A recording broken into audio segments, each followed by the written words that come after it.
Hi, foxes, badgers and otters. Mrs. Martin here, ready for chapter 2 of our story, The Worst Witch All at Sea. If you remember last time, they had just arrived back for their summer term, but it was still winter. There was snow everywhere. And we were learning all about our character Mildred, who always seemed to be getting into trouble. She had just met up with her friend Maud, and she'd been summoned into the teacher's office already. So let's have a look at chapter 2. It wasn't much warmer inside the school than out in the snow-swept yard. There was no glass in the castle-style windows, and there were little drifts of snow in regular heaps beneath the window ledges all the way along the corridor. Miss Cackle's door loomed ahead, and Mildred slowed to a snail's pace to put off the moment when she would have to enter and see what she had done now, 10 minutes after the start of term. So there's a couple of things in that bit that are telling me that Mildred really doesn't want to go. It says that the door loomed. So using that word loomed implies that it's ahead of her and she really doesn't want it to be there. She doesn't want to enter.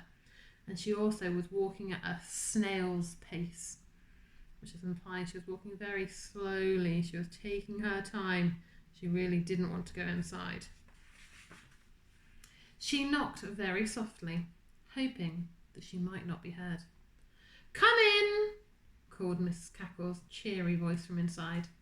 Mildred pushed open the door, and there was Miss Cackle sitting at her desk with a glorious log fire blazing in the grate. "Ah, Mildred, my dear," continued Miss Cackle, "come and sit here by the fire. You look absolutely frozen. I want to have a little chat with you. Ghastly weather, isn't it?" "Yes, Miss Cackle," agreed Mildred politely, feeling less anxious as she noted the good-humoured tone of Miss Cackle's voice. Perhaps it was something perfectly pleasant after all, as Maud had said.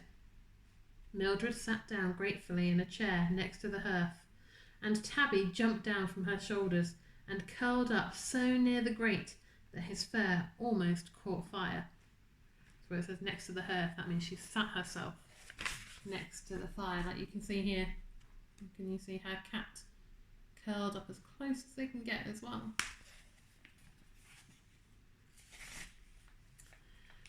"Tabby," called Mildred, clicking her fingers, "come back here at once." But the little cat was too intent on thawing out to obey his mistress's orders. What does it mean if he's thawing out? It means he was frozen, he was trying to defrost, he was trying to get warm again. Also thawing out were the icicles on Mildred's hat, and 3 of them descended simultaneously to the floor with a clinking sound. "Now then, Mildred," said Miss Cackle, pressing her fingertips together and surveying Mildred over the top of them. "I want to speak to you about that little cat of yours. Sweet, isn't he?" "Oh, yes, Miss Cackle," said Mildred. "He's very sweet. Not very good. I mean, I can't get him to do anything right, and he's still petrified of flying, but he's very good-natured and—" "Yes, dear," said Miss Cackle.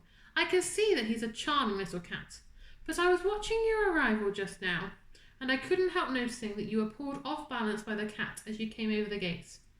He really is a rather useless creature, despite his nice nature, and he looks terrible too, when we're all on display, hanging on by his claws spread out flat, when all the other cats are sitting up nice and straight by now.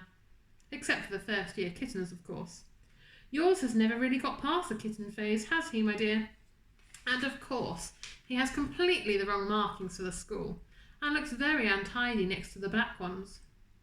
Mildred stared at Miss Cackle, a wave of alarm spreading through her. Another icicle broke from her hat and fell into her lap. Why do you think there's a wave of alarm spreading through her? What's she worried about? "Anyway, dear," Miss Cackle continued, "I was wondering if a more normal regulation black cat might possibly help you with your studies. One of the 3rd-year girls, Fenella Featherview, transferred to Miss Pentangle's academy last term and left behind her extremely well-trained cat. They have elves at Miss Pentangle's, so she had no use for a cat. You could have it if you like." Mildred was appalled. She scooped Tabby from the hearth and clutched him to her damp, unfrivolous summer dress. the remaining icicles tinkling on the floor as she did so. "But what about Tabby?" Miss Cackle, she exclaimed. "I mean, it's very kind of you to consider me like this, but I've had him now for nearly 2 years, and he depends on me, especially as he isn't very clever, and I'm very fond of him." Miss Cackle smiled indulgently at Mildred, who looked rather appealing standing in a puddle of melted snow, her clothes and plaits dripping wet, with the pathetic little cat clasped to her heart. Oh, you can see the cat that she's clasping. She doesn't want to let him go. "Now then, dear," she said, "there's nothing to worry about. Miss Tapioca, the school cook, was only telling me this morning that the kitchen is having a mouse problem and that she needs a good mouser. I would say that little Tabby here is just right for the job, wouldn't you? And it wouldn't matter about his stripes tucked away out of sight in the kitchen."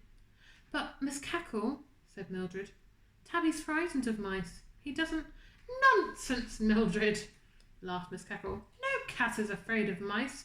What an idea! No, I think your work will improve no end if you accept my offer of Fenella's cat. And Tabby will have the time of his life down in the kitchen, chasing mice all day and curling up by the range when he's tired. Off you go now. Miss Tapioca is expecting you. I rang her a moment ago. Run along, dear, or you'll be late for assembly. Miss Tapioca has Tabby's replacement in a basket downstairs." "Yes, Miss Cackle. Thank you, Miss Cackle," said Mildred, trying unsuccessfully not to cry. She held Tabby even tighter and went out into the corridor, where the icy wind struck her in the face as she left the warm fireside behind her and closed the door. So what had happened in that chapter? What did Miss Cackle decide Mildred needed to do? She's going to have to get rid of her cat and get a new one. And of course Mildred, understandably, is very upset about that. I'll have to wait until next time for chapter 3.